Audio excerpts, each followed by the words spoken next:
morning, viewers. Welcome back to the Preaching Humanist with David Oliverio. That is I. The question is, do we as unbelievers take the time to attempt to break through the mind of belief faith? Is it worth our time, and should we do it? Can it be done successfully? Let's remember the premise of these supernatural belief systems. It's built around faith, not requiring evidence. As I said in the first episode about the nature of faith, Hebrews chapter 11 clearly says that faith is the substance of things hoped for, the evidence, the certainty, the assurance of things hoped for, the evidence of things not seen. For we, believers reading the books, walk by faith and not by sight. They walk in the Spirit, so they will not fulfill the lust of the flesh. And without this faith, it is impossible to please their God. Christianity and Islam have designed their belief systems around this concept of belief faith, trusting in things that do not require empirical evidence. So the question remains, can we as unbelievers break through that mind of faith? Now, many years I've been out there holding up signs, as you see, talking to believers. I've attempted every style imaginable to try to break through a mind that has been trained and programmed to think about matters above reality. For God's ways, the Bible instructs believers, are above our ways. As the heavens are above the earth, so are God's thoughts and ways superior to the human mind. That's pure biblical faith. It has been designed, I must say and admit, brilliantly, to teach believers this is how you live a life pleasing to the Lord.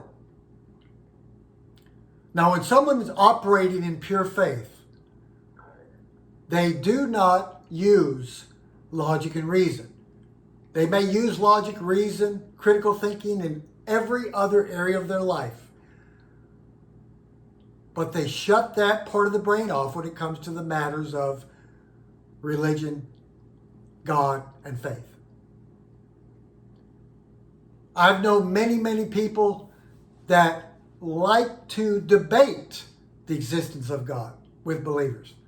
Christian apologists have been trained how to defend the faith. Now, for me, if God was real, he, she, or it would not need a believer to argue nor debate its existence. Now, we know that.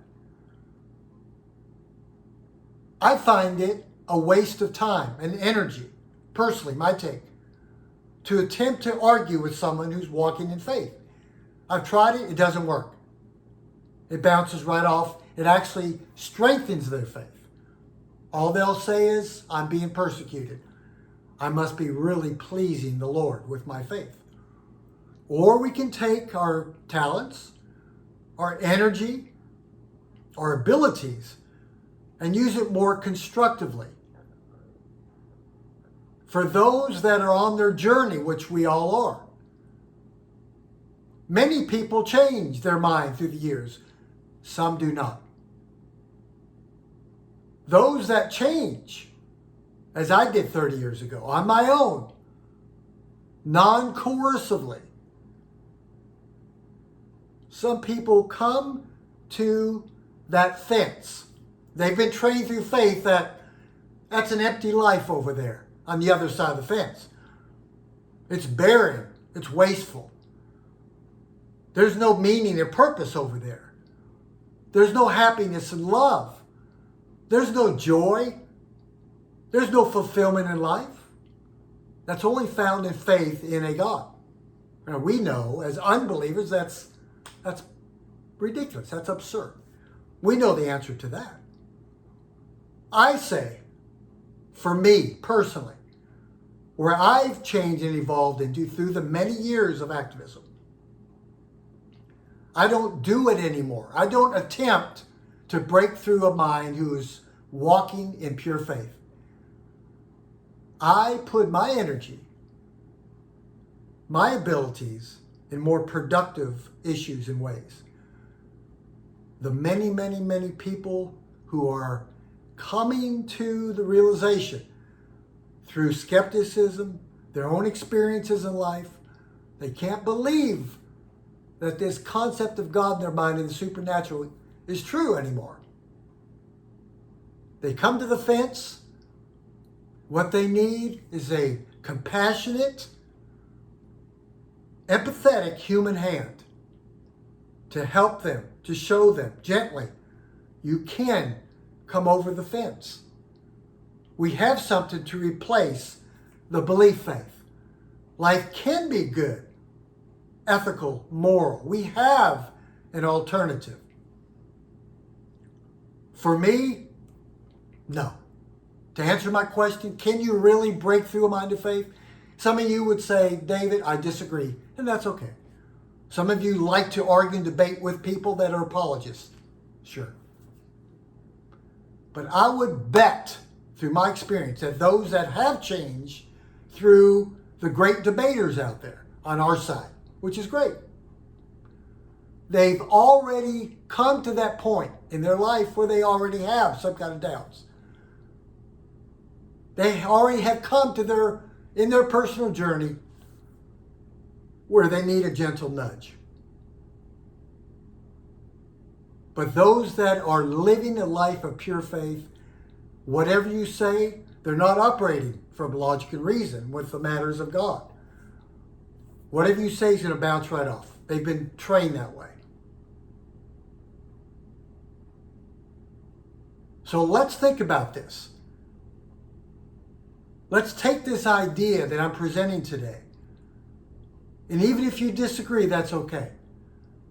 Let's focus on something maybe a little more important. Let's present a healthy alternative and show them a better way. They don't have to do it. But those that want to argue and fight, they're not going to change. So thank you so much for watching the Preaching Humanist with David Oliverio. And remember to let the light and the compassion of secular humanism shine. Have a wonderful day.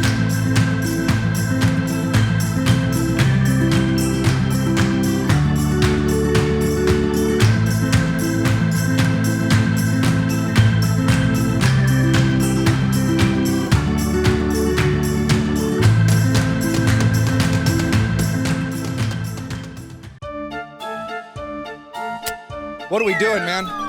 What are we doing? No, you're done.